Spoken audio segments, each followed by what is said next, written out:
warahmatullahi wabarakatuh. Perkenalkan, nama saya Yulvina Said. Pada video kali ini saya akan membahas materi tentang karakteristik penilaian autentik. Sebelum masuk pada karakteristik penilaian autentik, saya akan menjelaskan sedikit pengertian tentang penilaian autentik. Penilaian autentik itu dikatakan sebagai penilaian alternatif karena dapat difungsikan sebagai alternatif untuk menggantikan penilaian tradisional. Nah, di sini penilaian autentik berarti keadaan yang sebenarnya, yaitu kemampuan dan keterampilan yang dimiliki peserta didik. Misalnya, peserta didik diberi tugas proyek untuk melihat kompetensi peserta didik dalam kehidupan sehari-hari. Jadi, penilaian autentik lebih merujuk pada situasi atau konteks dunia nyata yang memerlukan berbagai macam pendekatan untuk memecahkan masalah, yang memberikan kemungkinan bahwa suatu masalah bisa mempunyai lebih dari satu macam pemecahan.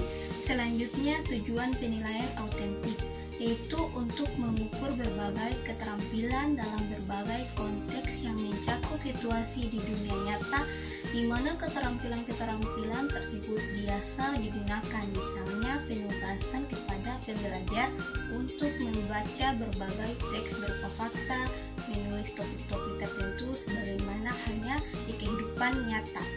Untuk lebih lanjut, karakteristik penilaian autentik dapat dibagi menjadi 4, yaitu yang pertama bisa digunakan untuk formatif maupun sumatif. Artinya, penilaian autentik dapat dilakukan untuk mengukur pencapaian kompetensi terhadap satu atau dapat beberapa kompetensi dasar, maupun pencapaian kompetensi terhadap standar kompetensi atau kompetensi inti dalam satu semester.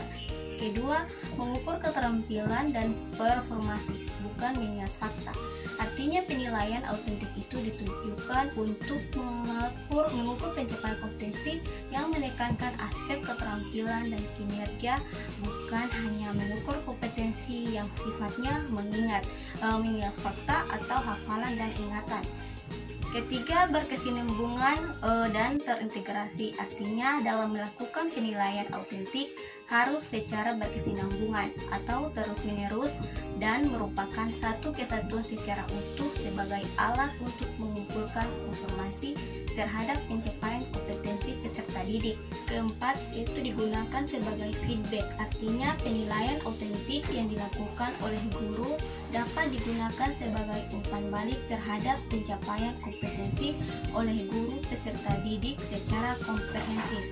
Dan selanjutnya masuk pada jenis-jenis penilaian autentik, yaitu dapat dibagi menjadi 4. Yang pertama, penilaian proyek. Penilaian proyek merupakan kegiatan penilaian terhadap tugas yang harus diselesaikan oleh peserta didik menurut waktu tertentu. Kedua, penilaian kinerja, yaitu pengamatan atas penilaian kinerja peserta didik perlu dilakukan dalam berbagai konteks untuk menetapkan tingkat pencapaian kemampuan tertentu. Ketiga, penilaian portofolio. Penilaian itu merupakan penilaian berkelanjutan yang didasarkan pada kumpulan informasi yang menunjukkan perkembangan kemampuan peserta didik dari proses pembelajaran yang dianggap terbaik.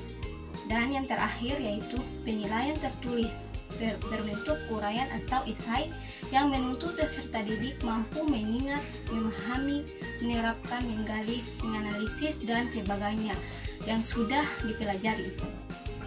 Mungkin itu saja penjelasan singkat dari saya tentang karakteristik penilaian autentik. Apabila ada salah kata dan kurang, mohon dimaafkan. Sekian dari saya. Wassalamualaikum warahmatullahi wabarakatuh.